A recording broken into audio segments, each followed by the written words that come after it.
Two pieces of bread with a filling in between makes a sandwich, and today I'll be trying your sandwich recipes to find my favorite.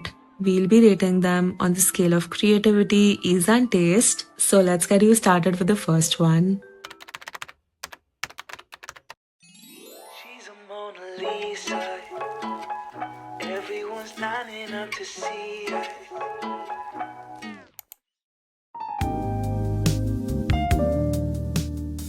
Paneer Veggie Sandwich by Anushri. At first glance, when I read through this email, I was just so confused because I thought there were way too many things going on in one sandwich. But once I actually properly read through it, I realized it is actually really simple. It just seemed complicated, but it's not. We start with the sauce since this has ingredients that need to be boiled and this will take the longest. So I chopped carrots, tomatoes, and cauliflower and added them to boiling water and just let them cook. While this boils, we move on to the next part of the sandwich, which is the marinated paneer. For this, I dry roasted peanuts, green chilies, and garlic in a pan until they got a really nice char, and then I just let them cool a bit before blending. At this point, I also added some toasted sesame seeds because I already had some on hand, but you can always just toast them along with the peanuts. Blend everything with coriander leaves, stems, and salt, and oh my gosh, just like the podi, when I opened the blender, it smelled so good. Super aromatic, really spicy, and just so nutty. Like the spice, it was in the air, and I loved every second of it.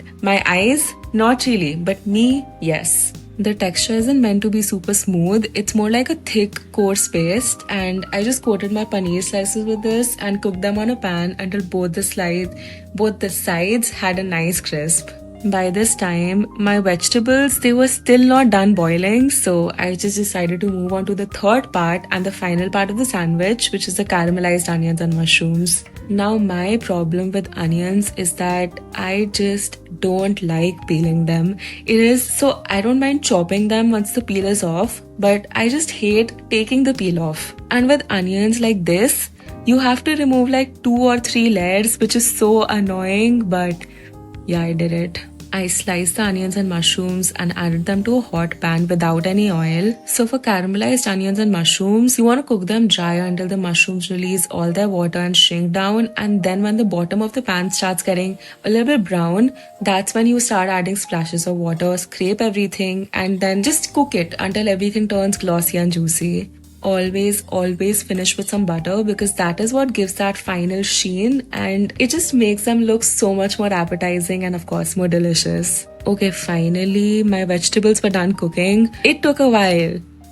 But yeah, I just let them cool a bit and moved back to the sauce. I blended them with kasuri methi, salt and chili flakes, and I now realize I forgot to add garlic to the sauce, which actually would have made a huge difference, and I'll tell you why. I do not like the smell or taste of boiled tomatoes. I just can't stand it.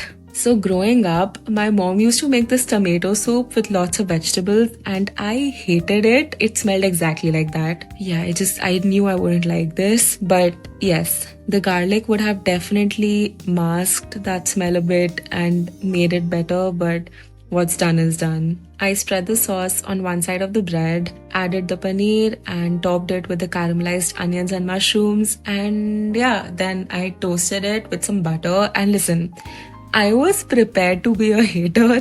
Like, I knew I wouldn't like it because of that boiled tomato smell, but when I took the first bite, it did not even matter. Like, the onions and mushrooms, they were so rich and umami packed, and the paneer was spicy, nutty, aromatic. So together, they just balanced out the sauce. The sauce, it was just there for some creaminess and nutrition, but it wasn't strong enough to overpower everything else, so it worked in my favor. And yeah, I was actually shocked because I am so surprised that I like this. But I really did. It's hearty, it's packed with textures, so well balanced, and like you said, this isn't just a snack, it's a whole meal. It is really good. So I'll give this a 7 for ease, a 9.5 for creativity, and a 9 for taste. So you know I wasn't lying about actually liking this.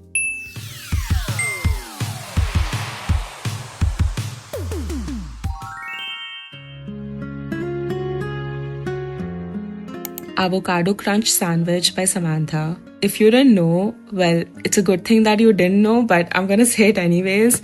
I used to be an avocado hater.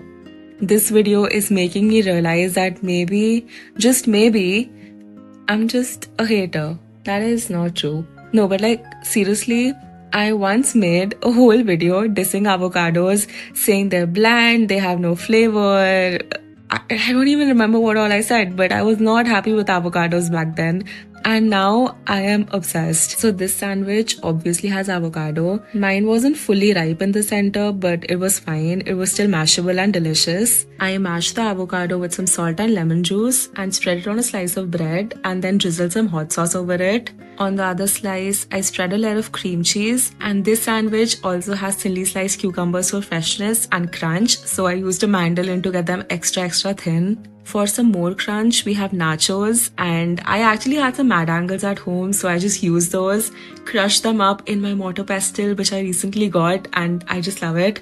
And yeah, it's fun to use. So I did that, and I added a layer of crushed nachos on top of the avocado layer. Then I followed it with a very generous amount of cheddar and mozzarella cheese mix, and then I topped it with sliced pickled jalapenos and the cucumbers. Finally, I close the sandwich with the cream cheese bread, and like most of the other sandwiches, this one also gets toasted in a little bit of butter until both the sides are crispy. Now, unlike the other sandwiches where I was a bit hesitant and I wasn't sure if I would like them, this one, the moment I read about it, I just knew I would love it, and I did. The toasted bread is perfectly crispy, the jalapenos and hot sauce cut through everything with their fresh tangy heat, and that layer of crushed nachos, it just makes each bite so much more addictive. This is fresh, it's creamy, it's crunchy, it's tangy, it is so good. And yeah, I can absolutely see myself making this again because it is so delicious. I'm gonna give this an 8.5 for ease, 8.5 for creativity, and 9.75 for taste.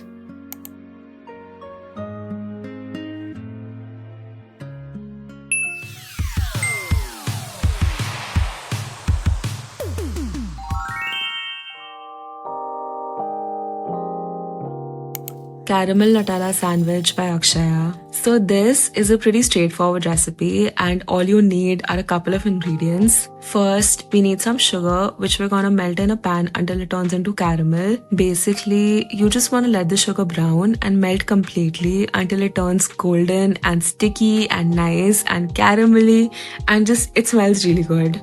Then place your bread on top and coat both sides, and please be careful because I almost burned my fingers here. The sugar gets really hot. Oh, and since you didn't want me to cut the bread because the sides get crispy, I just used the end piece of my loaf, and honestly, best decision ever. I turned off the heat, let the caramel set on the bread, and then it was time for the toppings.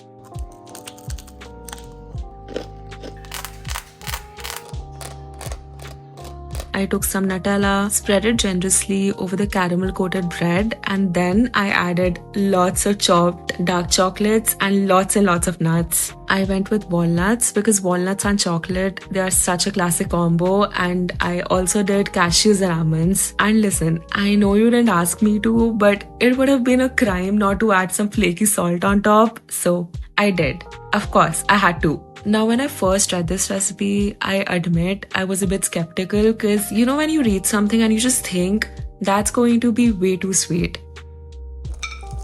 Caramel and Nutella and chocolate, it just sounded like a sugar overload.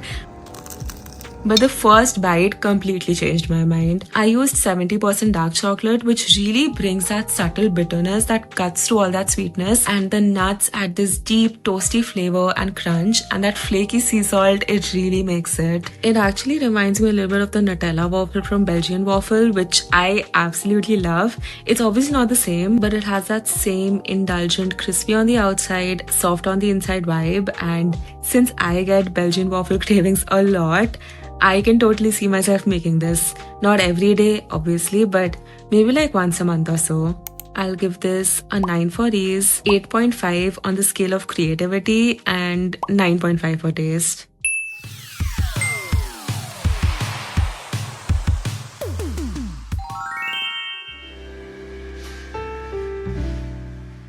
B3 sandwich by hiii. This is hands down the easiest sandwich you can make, and I have literally grown up eating this. Sauce and bhujia, ketchup and bhujia, it is literally the best combination ever. I was and still am obsessed with it, and I don't know if you've seen it, but in one of my older videos, I think it was like a what I eat in a week, I've eaten Maggie with sauce and bhujia, poha with ketchup and bhujia, and when I was a child, I used to sometimes eat those store-bought pizza bases, like one of that toasted with like sauce and bhujia spread on top. So yeah, I do love it. So when I read this recipe, I knew I would love it. The only new part for me was trying sauce and bhujia with green chutney, which I have never done that before, but also technically I have with Victoria toast, but that one isn't toasted and this one is, and I think the toasting it with butter makes it even better. I completely get why you're obsessed with this, why you have it in your lunchbox, as your 5 p.m. snack, or even as a midnight snack, because if I could, I would too. It's just such a simple sandwich, but it tastes amazing. And yeah, I mean, I obviously loved it. And I'm gonna give this a 9.5 for ease, 7.5 for creativity, and a 10 out of 10 for taste.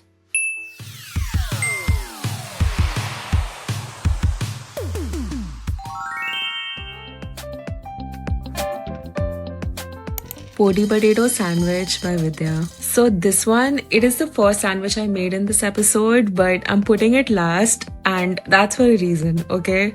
So this sandwich has two parts. One is a super flavorful podi and the other is a creamy curd potato filling. And technically there is a third part, which is a slice of cheese. We start with a podi, and for that we need to dry roast a few ingredients and then blend them. I dry roasted chana and equal portions of peanuts and sesame seeds and just toasted them till the peanuts were crunchy and the sesame seeds, they started smelling nutty and turned golden brown. Then I added coconut chunks and I just didn't feel like grating the coconut, so I just chopped it instead. And I know I could have blended it first and then dry roasted it, but this worked out, okay? It worked out. The moment I opened the blender, I was hit with the most incredible smell. Like, it was so good, and that color is also it's beautiful.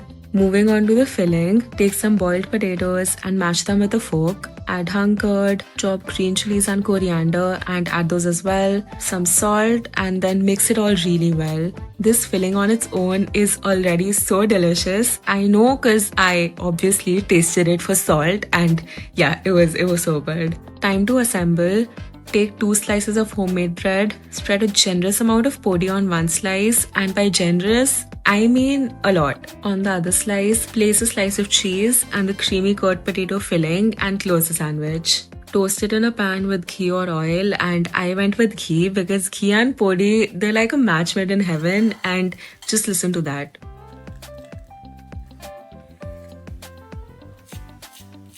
Now, I know myself and my skills, and I just knew I wouldn't be able to cut this properly. I tried at first, but then went against it and just ate it as it is. And this is exactly why I put it as the last recipe. The moment I took my first bite, I just knew this was a winner. It is so incredibly delicious. The cheese adds that perfect amount of savoriness and richness. The podi is spicy and nutty but not overpowering, and the creamy curd, it just balances everything. I'm a huge fan, and I'll give this an 8 for ease, a 9.25 for creativity, and to no one's surprise, a 10 out of 10 for taste, obviously.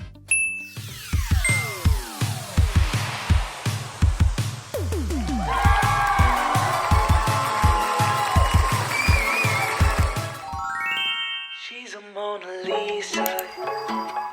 Everyone's lining up to see her. She's a Mona Lisa. Everyone's lining up to see her. There must be something about her features. You'll find her beauty goes much deeper once you get to meet her. You see her walking down the boulevard. She got the posture of a superstar. She looks so fly in those Gucci slides. Yeah, I wonder what she hides under her disguise. Yeah. And all the girls around the world, they wanna be her. And all the dudes are trying to score like it's 50.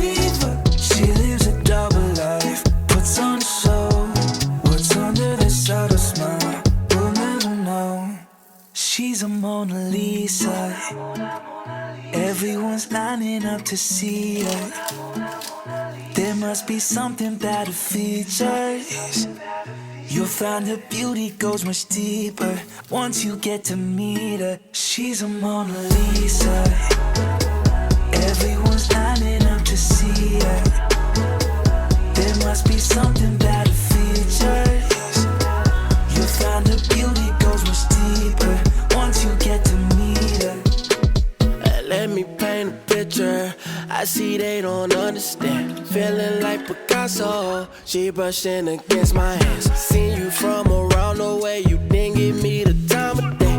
You be making moves that yeah, who really care what Simon say? All the bad things, girl, I had to look past that. Call yourself a dime, I'm just trying to get my cash back. You be looking fine, so no wonder they can't match that. Louis V scarf, or I'm chilling with a dad hat. Final verdict, Vidya's Podi sandwich wins with 27.25 points, and the bhujia sandwich and caramel Nutella sandwich came very, very close. And yeah, that's it. I would highly recommend trying all of these recipes because there was not one that wasn't good. And yeah, I'll see you very, very soon on my next one. Bye.